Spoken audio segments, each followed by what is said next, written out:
Ipinatupad ngayong araw October 17 ang dagdag bawas sa presyo ng mga produktong petrolyo pero nakukulangan pa rin sa rollback sa langis ang ilang motorista.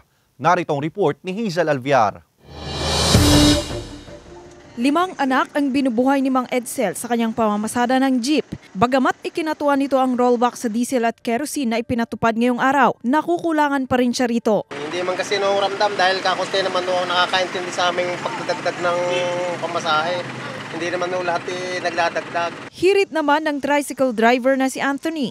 Ay dapat permanente nila kanilang presyo para hindi mahirapan ng tao sa pag-adjust ng pagkakarga ng gasolina. At saka lalo lang sa pamasahe po, mahirap adjust. Dapat maganda yung permanente nila kung magkano talagang kanilang idadagdag, yun na lang talagang mamaya taas, mamaya baba.